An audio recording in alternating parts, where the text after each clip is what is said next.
आपका परिचय अपने दर्शकों तक देना चाहती हूँ। आपने जो आज यहाँ प्रोग्राम किया वो हमें बहुत अच्छा लगा और उसमें आपने इतनी अच्छी बातें कही है कि जो हमारे लोगों तक पहुँचनी चाहिए, मेरे दर्शकों तक मैं पहुँचाना चाहती हूँ। तो आप अपना परिचय दीजिए। विमला जी के चैनल से जुड़े हुए सभी लोगों को खूब सारा प्रणाम। और मेरा नाम राम भदावर है, मैं इटावा उत्तर प्रदेश से हूँ और आज यहाँ बसई में नाला सुपारा में कार्यक्रम था राजपूत परिवार फाउंडेशन के द्वारा। तो मैं पूरे देश में कविताएं सुनाता हूँ। यहाँ सारे लोगों ने बहुत अच्छा स्नेह और प्रेम लुटाया, खूब अच्छे से सुना और पूरे कार्यक्रम का वीडियो ये सब आपको आदरणीय के चैनल से मिल जाएगा। खूब देखिए और अच्छा लगे तो इनके चैनल को खूब आगे बढ़ाइए। तो बहुत अच्छा प्रोग्राम किया है, आपको बहुत बहुत थैंक यू, धन्यवाद। सम्मानित मंच और इस कार्यक्रम की बुनियाद पे लगे हुए वो सभी लोग आदरणीय डॉक्टर साहब से लेकर और राजेश जी जो मुझे होटल से यहाँ तक लेके आए, वो तमाम लोग जिस कार्यक्रम की बुनियाद पे लगे हैं दत्तन भैया से होते हुए, मैं आप सबको बहुत सारा साधुवाद प्रेषित कर रहा हूँ। और विशेष धन्यवाद आज इस मंच को इसलिए भी देना चाहता हूँ कि सबने अपने अपने काव्य पाठ में कहीं ना कहीं समझौता किया। ये अच्छी बात है कि आप बड़ी प्रसन्नता के साथ फिर भी बैठे हुए हैं, वरना हमारे यहाँ तो लोग बुरा मान जाते हैं कि हमें थोड़ा कम समय कम क्यों। एक बार चाहे है तो मेरी वजह बहुत सारी बातें मन से हुई और बड़े विद्वानों को सुनने का अवसर भी आज मिला। आदरणीय महोदय ने भी बताया कि राम ने उससे कहा कि मैं कुछ नहीं, मैं यहीं से बात प्रारंभ कर रहा हूँ। ऐसा कुछ भी नहीं है, इसमें बहुत बड़प्पन वाली बात नहीं है। मैं भी पहले बता दिया करता था कि मैं ये हूँ, मैं वो हूँ, ये करता हूँ, ये कविताएं लिखी वगैरह वगैरह सब कुछ। फिर एक दिन एक संत को सुन रहा था तो उन्होंने बताया कि हम जिस घर में रहते हैं वैसे हजारों घर मिला के एक शहर बनता है, वैसे हजारों शहर मिला के एक देश, कई सारे देश मिला के पृथ्वी, और बहुत सारे ग्रह मिला के हमारा सूर्यमंडल, बहुत सारे सूर्यमंडल मिला के मिल्की वे हमारी आकाशगंगा, और हजारों आकाशगंगाएं मिला के एक यूनिवर्स, और हजारों यूनिवर्स मिला के एक मल्टीवर्स। तो हमारी औकात नाखून में फंसे हुए कीटाणु के बराबर भी नहीं। यहां पर हर दिन की ही सांझ दीप जलता है बुझने को। दृष्टिकोण तो यह भी है, विद्वानों ने कहा कि दीपक जलता है, रोशनी करता है, रात भर जलता है, अंधेरे से लड़ता है, प्रकाश फैलाता है।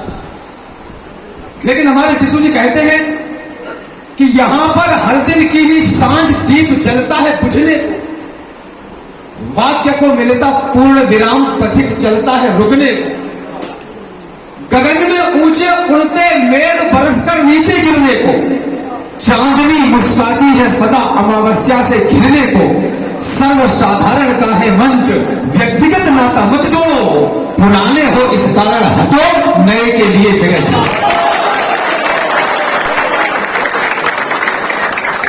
तो ये जो स्वीकार्यता है, ये स्वीकार्यता हमें बड़ा बनाती है। नव पल्लवों का स्वागतम, ये हमें बड़ा बना देता है। और अगर किसी को ये भ्रम हो कि वो कुछ है तो वो 2 मिनट अपनी सांस रोक ले, उसको उसकी औकात का पता लग जाएगा कि वो इससे ज्यादा तो और क्या कहा जाए।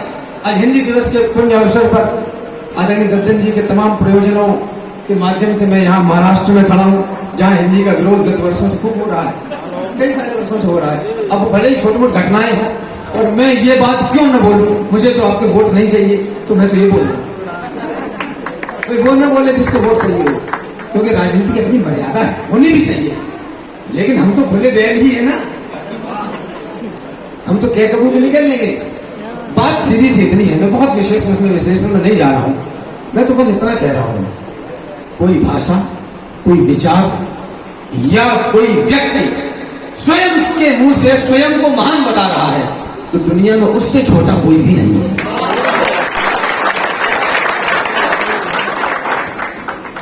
बात तो केवल इतनी ही है। हमारे गांव में कहा जाता है कि बहस करने के लिए बहस करनी है तो घंटों करो, फैसला तो 2 बातों में ही होगा, हाँ या ना।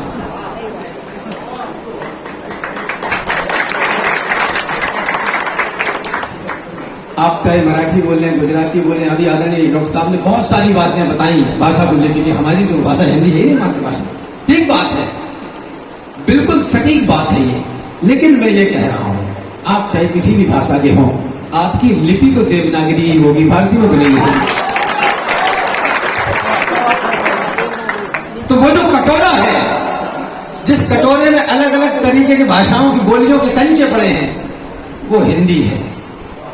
और मैं बड़ी क्षमा के साथ कह रहा हूं, क्योंकि मेरी माता जी कहती है कि यदि कोई आपसे एक दिन भी बड़ा है तो वो निश्चित रूप से तुमसे बेहतर है और हर मामले में तुमसे बड़ा है। देखा जाए तो मध्य प्रदेश की भी भाषा मातृभाषा हिंदी नहीं है,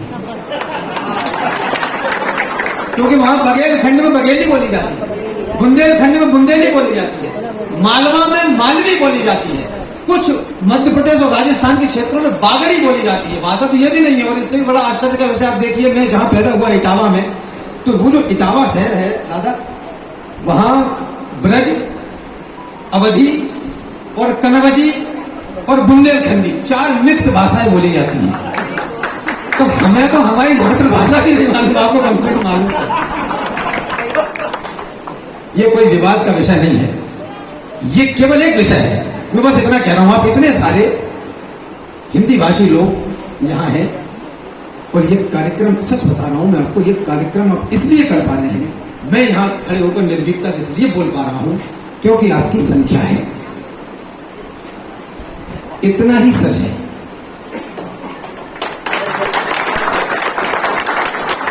बाकी और मुझे कुछ नहीं कहना।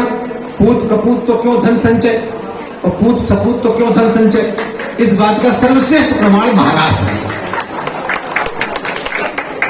हाथी घोड़ा पाल दी जग नहीं गया। अब सोचो वो योद्धा क्या लड़ेगा जिसका धनुष बाण भी कोई ले गया हो। कहां तक लड़ा? अरे पेड़ पौधे तक नवेली पत्तियों को राग रस अपना पिलाने में लगे हैं। पेड़ पौधे तक नवेली पत्तियों को राग रस अपना पिलाने में लगे हैं और पशु पक्षी भी अपनी पीढ़ियों को स्वयं के जैसा बनाने में लगे हैं। और हम मानव हैं, दुनिया के गुरु हैं, सभ्यता अपनी छिपाने में लगे हैं। पीढ़ियां बलवान हो यह भूलकर हम बस उन्हें सुख से सुलाने में लगे।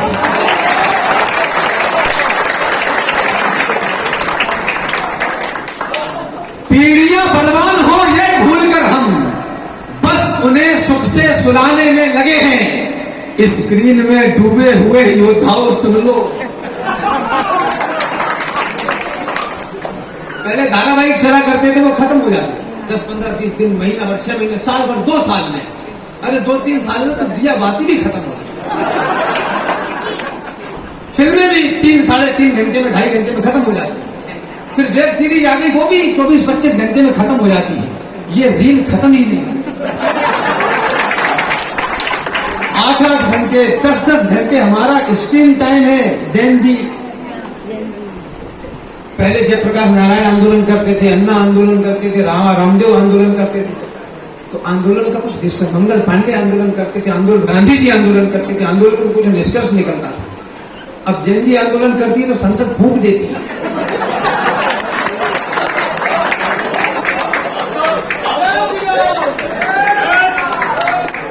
स्क्रीन में डूबे हुए योद्धाओं सुन लो, लेट करके कौन सा संग्राम होगा। कर्मयोगी विश्व के राजा बनेंगे और तेरी किस्मत में इंस्टाग्राम होगा।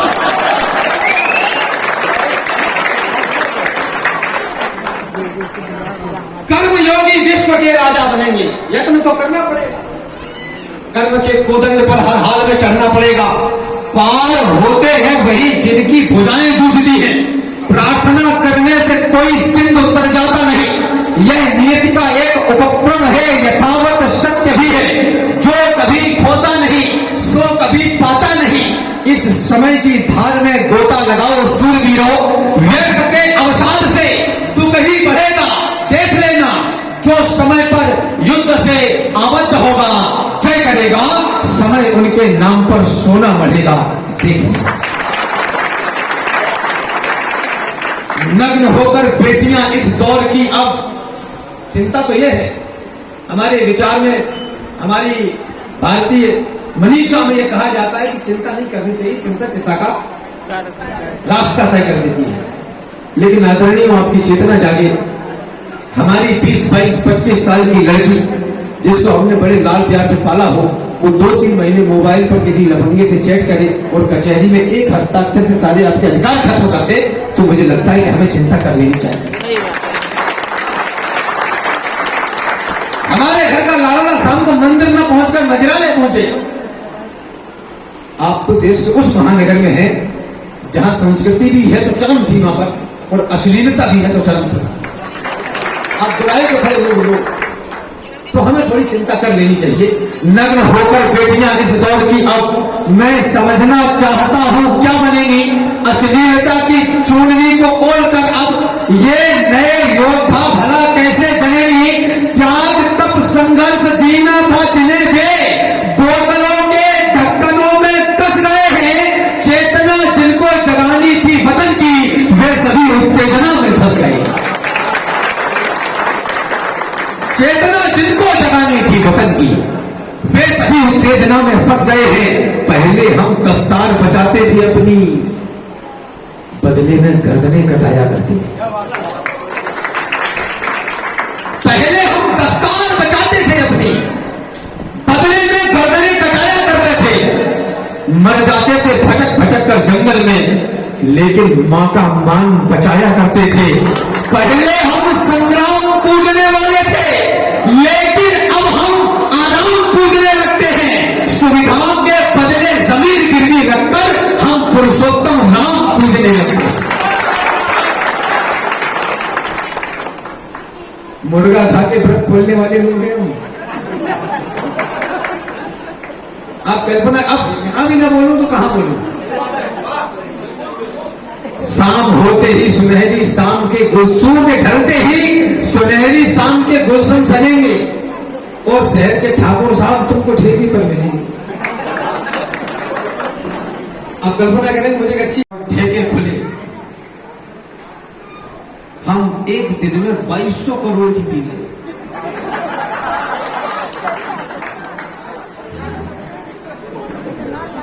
हम महाराणा प्रताप की औलाद हैं, पृथ्वीराज चौहान के वंशज, भारत माता के बेटे। अगर कोई महाराष्ट्र में या देश के किसी भी कोने में हमारी मातृभाषा को गाली दे या उसका विरोध करे, तो थोड़ा सा हमें भी अपने अंदर झांकना पड़ेगा। मैं तो बस इतना कहता हूं, यदि कोई हिंदी को गाली दे रहा है, महाराष्ट्र में दे रहा है, तो वो सबसे पहले गाली दे रहा है छत्रपति शिवाजी महाराज के उस वीर कवि को जिसको हम भूषण कहते हैं। वो सबसे पहले गाली दे रहा है संभाजी राजे भोसले के साथ में बलिदान होने वाले कवि कनक को। वह दे रहा है गाली उस पूरी संविदा को जिसने मराठा का लिटरेचर पूरी दुनिया में बाज चतुरंग वीर रंग में तुरंग चढ़ सिरजा शिवाजी जंग जीतन चढ़ता है। भूषण बुंदेलखंड के हैं, कनक इलाहाबाद के हैं। बात केवल इतनी है, आप किडनी तो एक निकलवा सकते हैं, दूसरी चलती रहेगी। लीवर ट्रांसप्लांट हो जाएगा, एक आंख निकलवा दोगे, लेकिन आत्मा एक ही है और वो इस देश की हिंदी है। वो निकल जाएगी तो कहीं की नहीं।